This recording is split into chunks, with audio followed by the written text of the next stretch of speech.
오늘의 말씀, 지혜를 구하고 성전을 지은 솔로몬. 다윗 왕 다음으로 그 아들 솔로몬이 이스라엘의 왕이 되었어요.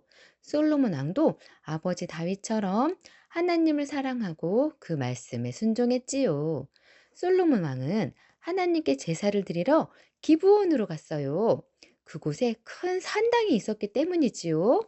솔로몬 왕은 그 제단에서 하나님께 1,000마리나 되는 짐승들을 번제물로 드렸어요. 여호와께서 밤중에 기브온에서 솔로몬 왕의 꿈속에 나타나 말씀하셨어요. 내가 너에게 무엇을 주랴?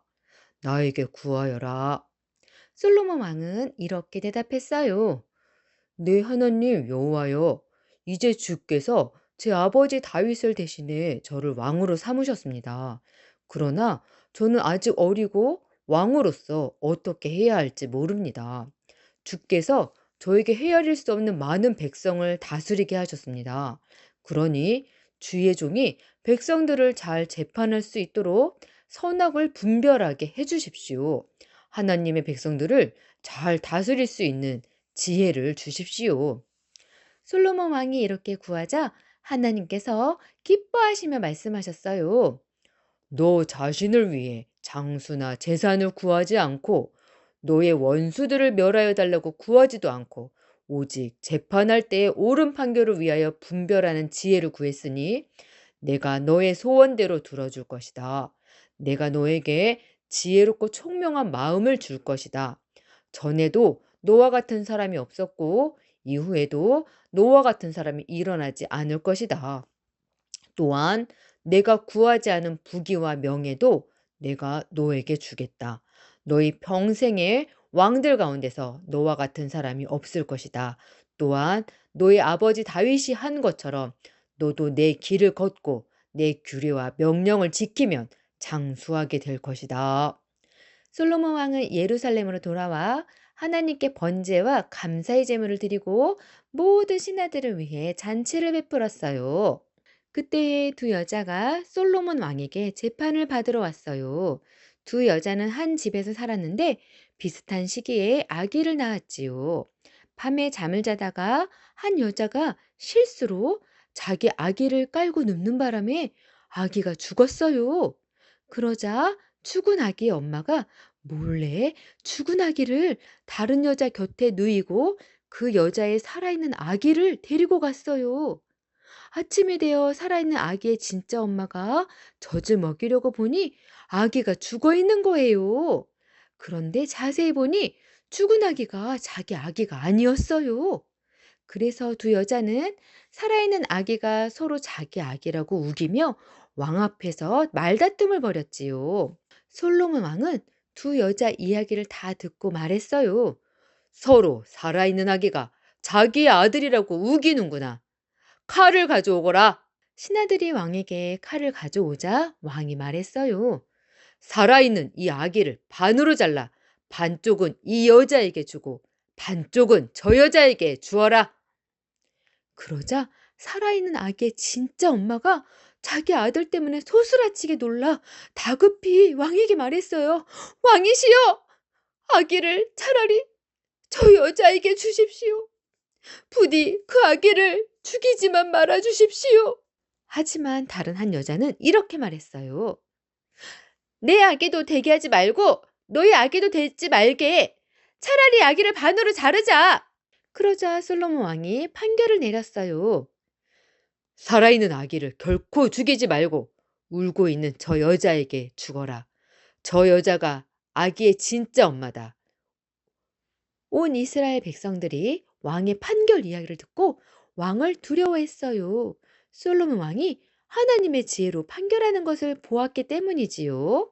솔로몬 왕은 또한 자기 아버지 다윗이 부탁한 대로 하나님의 성전을 지었어요. 솔로몬이 왕이 된 지 4년째 되었을 때 시작하여 7년 동안 지었지요.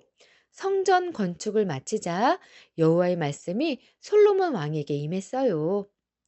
만약 너도 내 규례를 따르고 내 법도를 잘 지키며 내 모든 명령을 지키고 순종하면 내가 너를 통해 너희 아버지 다윗에게 한 약속을 이룰 것이다. 또한 내가 이스라엘 가운데 거하며 내 백성 이스라엘을 버리지 않을 것이다.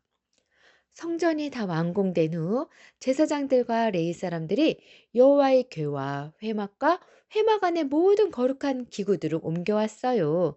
솔로몬 왕과 그 앞에 모인 이스라엘 온 회중은 언약궤 앞에서 셀 수도 없고 기록할 수도 없을 만큼 많은 양과 소로 제사를 드렸어요. 제사장들은 여호와의 언약궤를 지성소 안에 들여놓았어요. 그런 후 솔로몬 왕은 온 백성 앞에서 하늘을 향해 손을 펴고 하나님께 기도했어요. 이스라엘의 하나님 여호와여, 하늘 위에도 땅 밑에도 주와 같은 신은 없습니다. 하나님은 너무 크시기에 온 땅이라도 하나님이 거하시기에 부족하지만 주의 이름을 이 성전에 두셨사오니 이 성전을 향하여 주의 눈이 밤낮으로 보시오며 이 성전을 향해 기도할 때에 들어주소서. 주의 백성 이스라엘에 속하지 않은 이방인들이라도 주의 위대한 이름과 주의 강한 손과 주의 펴신 팔에 대해 듣고 와서 이 성전을 향해 기도하면 주께서 들으시고 주께 무엇을 구하든지 다 들어주십시오. 그러면 모든 민족들이 주의 이름을 알고 주를 경외할 것이고 또 이 성전이 주의 이름으로 불리는 것을 알게 될 것입니다. 또한 죄를 짓지 않는 사람이 없으니 마음을 돌이켜 회개하면 용서해 주십시오. 이렇게 솔로몬 왕이 하나님을 사랑하고 백성들을 잘 다스리려고 하나님의 지혜를 구했을 때 하나님은 지혜뿐만 아니라 부귀와 영광도 주시고 나라의 힘도 강대하게 하시고 넓은 영토를 다스릴 수 있게 하셨어요. 우리 친구들도 솔로몬처럼 하나님의 지혜를 구하고 하나님의 마음에 드는 자들이 되기를 바랍니다. 또한 성전은 하나님의 이름을 두신 곳이에요. 솔로몬이 하나님의 이름을 두신 성전을 짓고 그곳을 향해 기도한 것처럼 지금은 우리 자신이 하나님의 이름을 모신 성전이지요. 우리 안에 주신 예수 이름으로 날마다 기도하는 친구들이 되기를 바랍니다. 또한 죄악에 빠지지 않도록 하나님의 말씀으로 우리 자신을 거룩하게 지키는 친구들이 되기를 바랍니다. 너희는 너희가 하나님의 성전인 것과 하나님의 성령이 너희 안에 계시는 것을 알지 못하느냐? 누구든지 하나님의 성전을 더럽히면 하나님이 그 사람을 멸하시리라. 하나님의 성전은 거룩하니 너희도 그러하니라. 고린도전서 3장 16절 17절 말씀. 아멘.